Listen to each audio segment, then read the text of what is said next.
The day I became the most hated man in Lakeside Estates was the same day I became its most powerful. The HOA fined me $500 for fishing with my grieving daughter.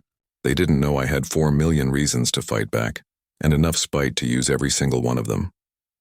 My name's Remy Thorne, and 2 months ago, I thought I'd finally found peace.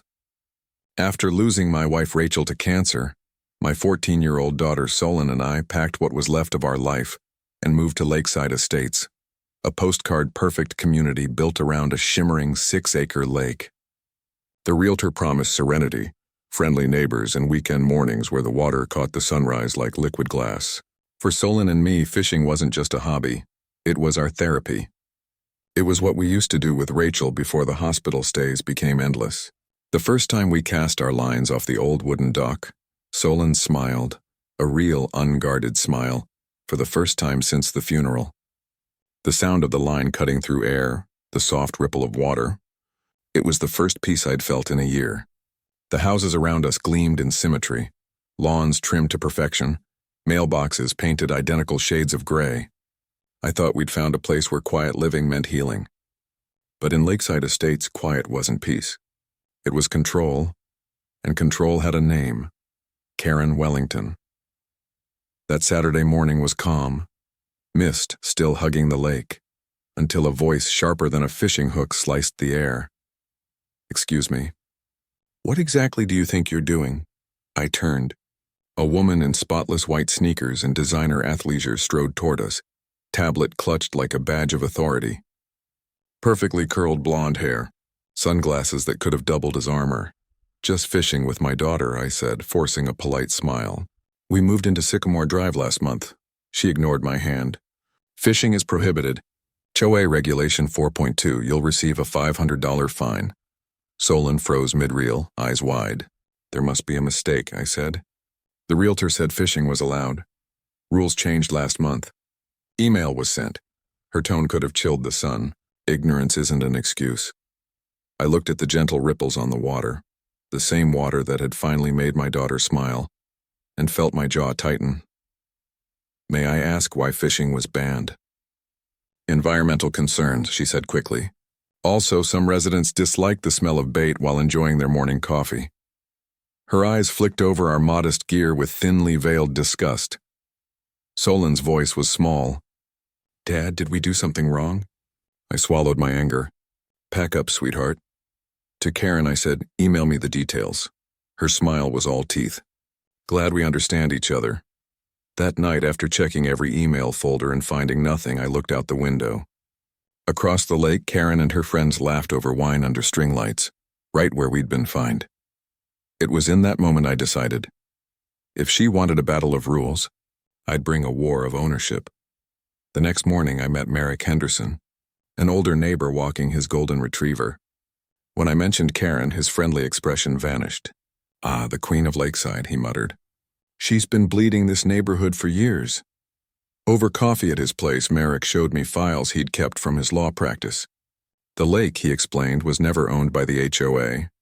It belonged to a developer called Meridian Properties, leased to the HOA for 30 years. "The lease?" "Set to expire in 2 months. So technically Meridian can sell it to anyone," I said. He nodded. "And rumor is Karen's been trying to buy it herself through a shell company." The puzzle pieces clicked.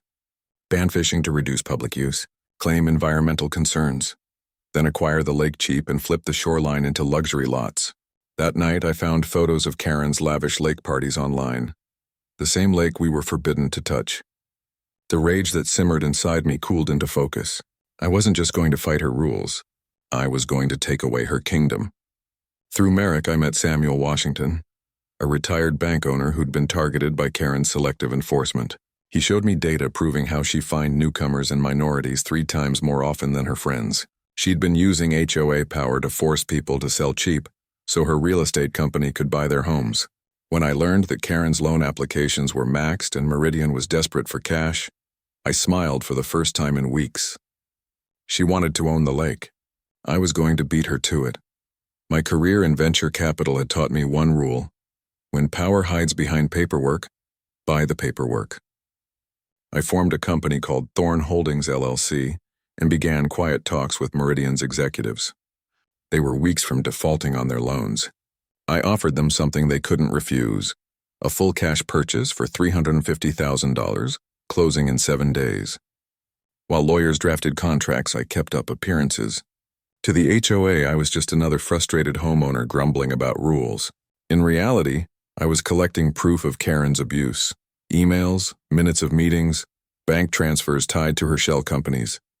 Merrick and Samuel helped quietly rally neighbors fed up with her control. We called ourselves the Dock Committee, a joke with teeth. Every fine Karen issued added another member to our cause. By the time Meridian agreed to my offer, Karen was already publicly announcing plans for major lake enhancements, funded by a special assessment. She had no idea the lake was about to slip from her hands. The paperwork was signed on a Thursday morning. When the ink dried, I didn't just own a lake. I owned the centerpiece of her power. Maybe she sensed it. Because within days the harassment exploded.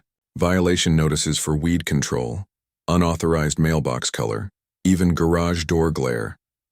$2,000 in fines in 2 weeks. Neighbors who spoke to me were targeted too. One mom was cited for excessive chalk art. Solon came home crying, "Dad, kids say their parents don't want them at our house."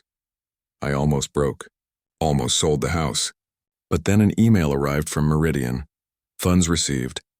Transfer complete. I stared at the deed with Rachel's photo beside my keyboard. "No one hurts our daughter's peace again," I whispered. Karen was still boasting about her plans for the lake, unaware it was mine. I let her dig deeper, scheduled her grand announcement party before I struck. Saturday arrived bright and perfect.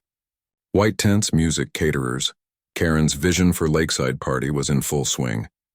Solon and I stood at the edge of the crowd with Merrick, Samuel, and my attorney. Karen took the microphone, gesturing to the lake. "Soon our exclusive members-only lounge will make Lakeside the envy of the state." I walked forward. "Karen, before you go further, you should know something."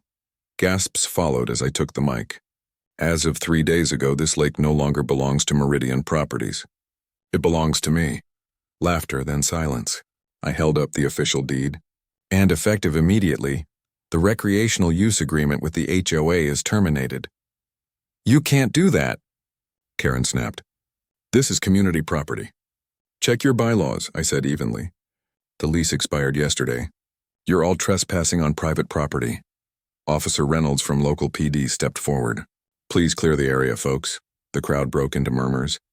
Neighbors looked at Karen with shock and anger. Someone laughed nervously. Karen's face drained of color. "This isn't over," she hissed. "It is," I said. "For you." Within minutes, the party dismantled. Tables folded, music cut, guests scattered. The Queen of Lakeside had just been evicted from her own throne. The fallout was swift. Karen tried to sue for loss of community value. The court laughed her out when my lawyer produced the signed deed. Then the whispers started. Embezzled HOA funds, fake violations, threats against residents. Within weeks, the board called an emergency audit. Receipts didn't match. Money was missing. Her allies turned on her first. Neighbors who'd been silenced for years finally spoke up. The same people who'd snubbed me at the pool now nodded in thanks as they passed my driveway. Karen resigned in disgrace, her real estate license under investigation. For the first time, Lakeside Estates felt like a neighborhood instead of a kingdom. 3 months later, I stood on the dock with Solon. The sign beside us read, "Rachel's Lake, Community Nature Reserve." Children laughed as they learned to cast their lines, parents sharing coffee instead of gossip. Solon rested her head on my shoulder. "Mom would love this," she said. I watched the sun glint off the water and smiled. She would. And so would everyone who believes rules should protect people, not control them. Because sometimes the best revenge isn't about winning, it's about rebuilding what someone tried to destroy.